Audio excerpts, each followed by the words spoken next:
Starmates! It's a Thursday, kaya tambay na dito kung saan nagniningning ang araw nyo. Sa segment ng 8, ito ang Pinoy Brother 8 Go! Eto na nga, papatapos na ang linggo pero grabe pa rin ang adjustments sa camp at sa loob ng bahay ni Kuya. Dito nga sa camp, medyo kita natin na miss ng mga Star Dreamers yung dati nilang kasama, tulad nila JC. At nag-a-adjust din naman sila dun sa mga bagong kasama na sila Lyndon at Grace. Samantalang sa bahay ni Kuya ay ramdam na ramdam ng ating mga housemates ang pag-welcome nila sa kanilang bagong kasama na si JC!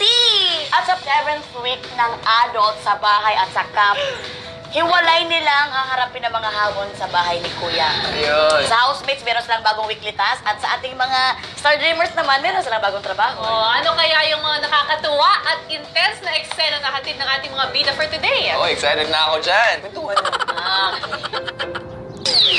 Sa bahay ni Kuya, kinausap ang housemates kaugnay sa magiging weekly task nila. Gandang umaga. Matanong ko kayo, ilan ba sa inyo ang marunong at magaling sumayaw? When I was in high school, I had a lot of dancing po sa contemporary dances and hip-hop dance. Nung bata po ako, nasali po ako sa mga dance contest, pero batang-bata pa po ako nun. In college, I took jazz dance for a couple years, so I was able to do a few shows. Cheerleader po! Yeah. Cheerleader po sa atin! Pero very long time ago, yung kapayatan days, flip-flip. Like ngayon, Diyos ko, ang bigat na ng katawan. Hindi na kaya. Bigat na si Bells Bells. Mataba days na ngayon, mahirap magka-show. Kakagiling naman, ma. Oo. Sa bagay, nakakalit siya naman. Giling-giling din pa naman, Kuya. Yam yan. Ang karanasan ko po, Kuya, nung bata pa ako, I dance cha-cha, ng mga folk dance, zumba dance. Baka naman pwede kang magpasample. Okay, guys, we will do zumba. Yes! Zumba! Like this first.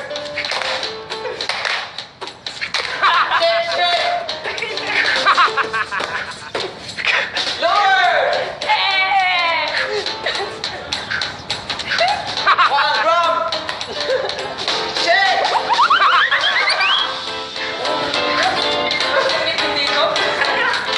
Okay na. Matapos ang masayang sayawan, isang anunsyo na ang ibinigay ni Kuya. Ngayong linggo, kayo ay magiging dance mates ni Kuya. Meron akong sulat sa inyo. Ara! Housemates, bahagi ng inyong ikapitong weekly task ay matuto ng mga sayaw. Sa araw na ito, may darating na isang dance mentor para ituro sa inyo ang basic dance steps ng lyrical, hip-hop at femme dance. Baka kasayaw na kayo palabas ng confession.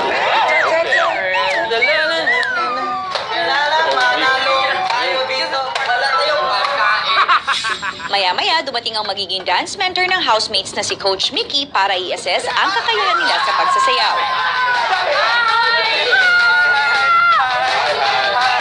Sit first there. Let's sit first there. So basically, sasayaw tayo lahat. Today, we are going to introduce to you 3 different kinds of dance. Siyempre, masaya. Idol na idol ko siya. Nakikita ko yung katawan ko sa kanya. Kaya na-inspired ako kasi pwede pala talaga sumayaw kahit chubby. Kaya ganadong-ganado ako. Bago simulan ng dance session, nag-warm up muna ang housemates at si Mary Grace palaban. Then we just warm up, just follow, yes? Simula kasi elementary, high school, active po talaga ako sa mga sayaw-sayaw. Na kuya, makakita ka lang dati sa akin kuya, ang sexy ko talaga. Nung na-busy sa work, lumalaki ako kuya. Gusto ko po talagang sumasayaw kuya kahit di ako dancer naman. Ngayon kasi mabigat na katawan ko. Madali na ako mapagod, madali na akong hinihingal. Gusto ko na rin pumayat. Bakit? Ayaw mo ba yung katawan mo ngayon? Nga kuya, ayaw oy, mukhang tita nga. Cover up! Oh my God! Alam kong mahirapan ako talaga. Kailangan gawin ang best. After ng warm-up, tinuro na ni Coach Mickey ang basics ng hip-hop. So in hip-hop, basically everything that you see in hip-hop, hindi siya basic. 5, 6, 7. Mabait sila at nakikisama. Walang KJ sa kanila. Yun yung maganda. yung na-appreciate ko sa kanila talaga is kahit paano na sinusubukan nila at hindi sila nag-give up.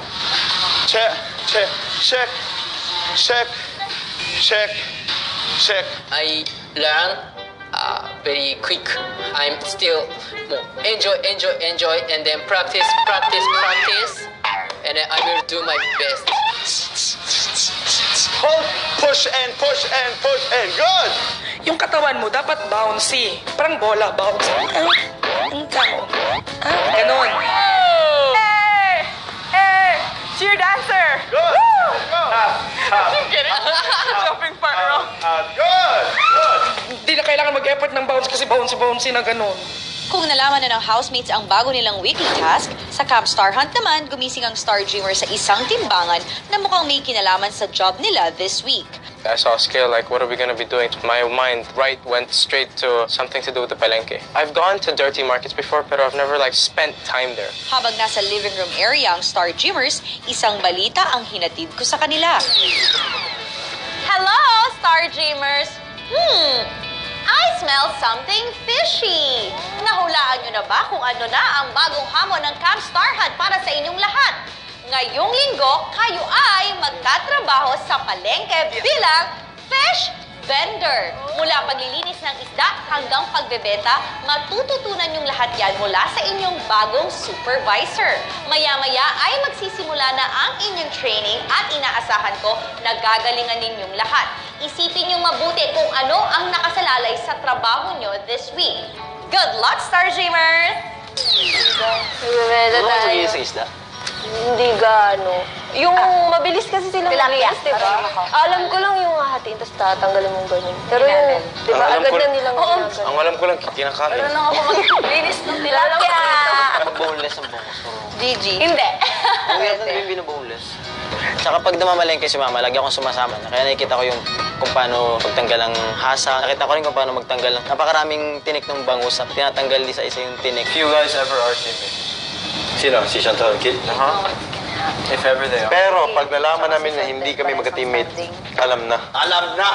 Basta may job tayo, That's right. gagawin natin yung best natin. Tsaka may magugulan tayo doon. Kinakabahan na ako. First job natin.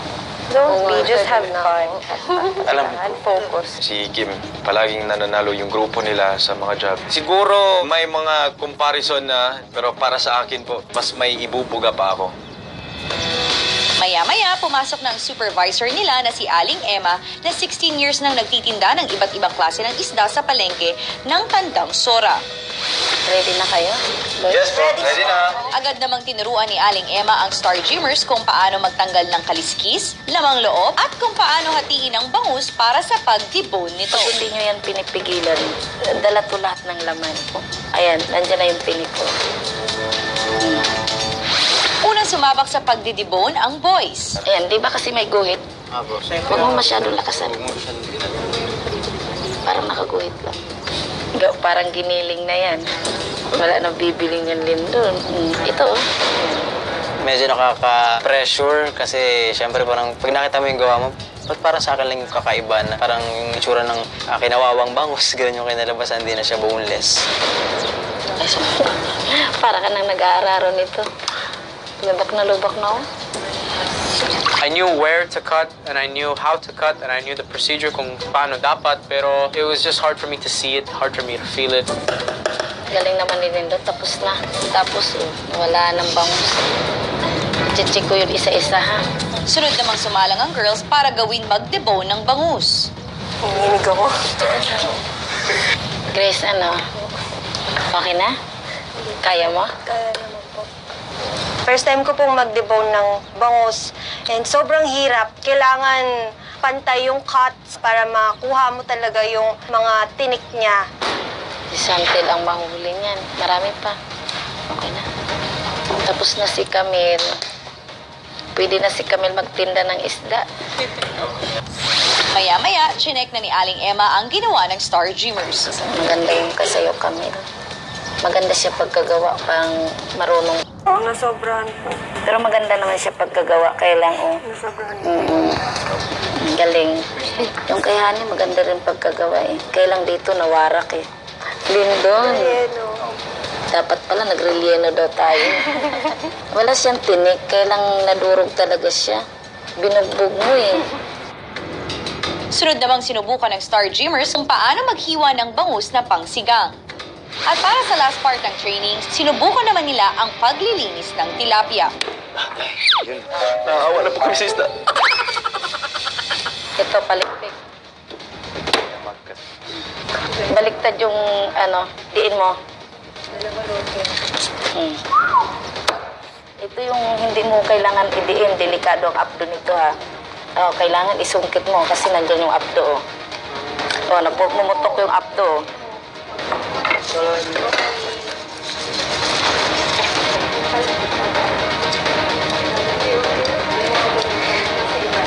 Tama na po itong basa ko. Patuloy mo yan. Ay! Ano mo? Ganun yung palabas. Ganun palabas. Hindi pa tapos. Titingnan ko yung ano mo, Kim. Marunong ka na, Kim. Kailang may natira pa, Kim, oh. Talagang hindi mo tinanggal yung itlog din doon, ano? Oo, okay naman. Malinis naman lahat, oh. Perfect kayo mga boys, oh. Diba? Ang galing-galing. Ani, pwede na kayo magtinda ng tilapia, o kaya yun, napakalinis, oh. Sa bahay ni Kuya, sunod na tinuro sa housemates ang femme dance. 5, 6, 7, and 2, 2, 2, 2, 2, 2, Cool? Yes, sir?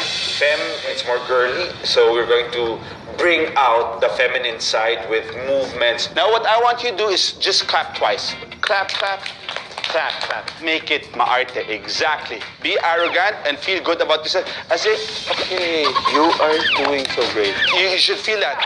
2, 2, 2, snaps. 1, 2, 3, 4, 5, 6, 7, and straight. 1, 2, 3, 4, 5, 6, 7, and 2, 3, clap, clap, clap, clap, clap, and down. Boom, boom, ha, 2, 2, cha, cha, got no money, and 5, 6, 7, 8, 1, 2, 3, 4, 5, 6, 7, 8, and 2, 3, 4, 5, 6. Pagkatapos magsample ng mga kasama, sunod na nagpakitang gilas si Mary Grace. Iba na kasi ang confidence ko, kuya. Nung simula nung tumaba kasi ako.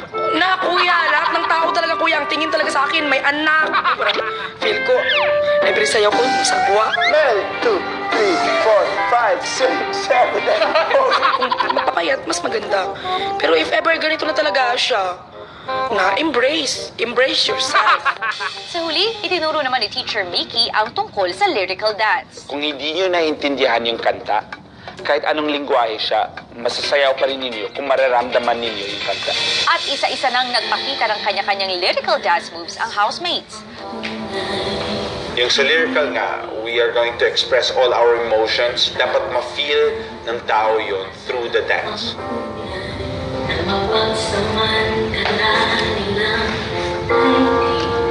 Kung ano yung nasa utak mo na pagkaintindi mo sa kanta, yun, sayaw mo. Sasayaw talaga ako, kuya, at gawin ko yung best ko. Di bali mabigat, kaya yan. Good! Thank you! That's why I put lyrical at the end para be open enough. Cool, so thank you very much. Thank you for spending time with me. Thank you. I like the long hair. Anong sayaw kaya ang mapupunta sa tatlong trio na pinamumunuan ni Yam Yam, Joaquim at Andre? At anong mga pagsubok ang haharapin ng dance mates ni Kuya sa pagharap nila sa kanilang weekly task? Tutukan yan mamayang gabi sa PBB 8. Samantala kung natapos na ang dance session ng housemates, sa Camp Star Hunt naman, tuloy pa rin ang training ng Star Gymmers para sa kanilang job. Matapos mo, kakaliskisan pamprito. Pamprito, okay po. Tama na nga yung Chris eh. Sorry. Sobrang dali lang yung pagkaliskis. Kasi halos ginagawa ko din sa bahay yun dahil naturuan na din naman ako ng mama ko magkaliskis ng mga isda. Sean, kaya mo yan. It wasn't that easy. Nung kinakaliskisan ko, very try and before.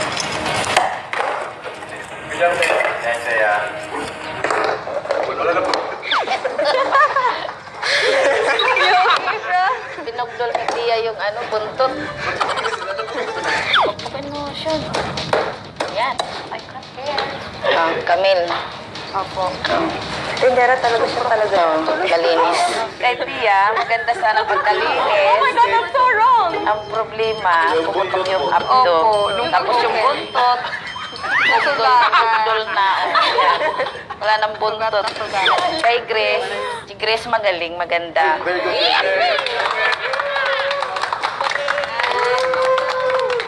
Pero magaling ang mga babae. Sabihin mo, Grace, sabihin mo sa akin. After ng training, oras na para malaman ng leaders for this week. So ngayon, Star Dreamer, nakapili na ako ng 2 team leader para sa trabaho nyo sa palengke. Yung una kong pinipili, magaling siyang gumawa at saka maganda yung pagkagawa. Ang pinipili ko ay si Grace. Hindi ko na-expect na magiging team leader ako kasi palaging tatapos ng mabilis si Camille tsaka maayos yung gawa niya. Parang lagi lang akong second. Yung sunod na pinipili kong leader, kabaliktaran ni Grace. Itong isa, medyo tagilid ng training. Kasi yung ginawa kanina yung bangus, durog. Gusto ko siyang i-challenge bilang leader. Ang pinipili ko ay si Lyndon. Ako na yung sinabing team leader, na-pressure talaga ako syempre kasi yung performance ko kanina sobrang baba, kakahiya. Pero abawi ako. Para makumpleto ang groupings, isa-isang tinawag ang members ng bawat team. Para sa Team Grace, makakasama niya sina Kin, Shontel at Honey. Habang ang Team Lindo naman ay sina Kim, Thea at Camille. Matapos ang training, baka sa mukha nila Shontel ang pagkabahala. Hindi ko na ina-expect na magkakagrupo na naman kami ni Shontel. At the same time, yun din po ang gusto kong mangyari. Isang grupo kami. Para naman pag manalo kami, 2 kami hindi mapapali sa camp. Pag natalo, 2 rin po kaming aalis. Kasama ko si Kin. So, kaming 2 na lang, naka-2 losing team na kami. Mabigat sa akin kasi this next na mangyayari, it may possibility. Either one of us or I don't know what will happen. Maya-maya pumunta na sina Thea at Shontel sa girls' bedroom at bumuhos ang emosyon dahil sa halo-halong nararamdaman sa camp. Namiss ko silang lahat. Sila Patrick, sila Ate Mary Grace, sila Tori. Sobra. Uy, huwag kang ganyan.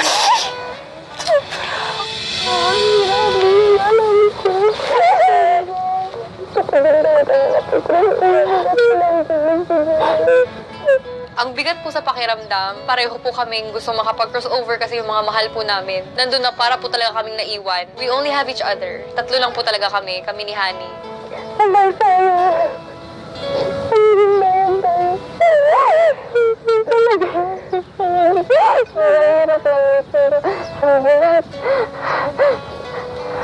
Mabigat din sa amin kasi hindi na yung usual na mga kasama namin. So, yun nga, adjusting sa moment na yun. Ibang-iba, diba?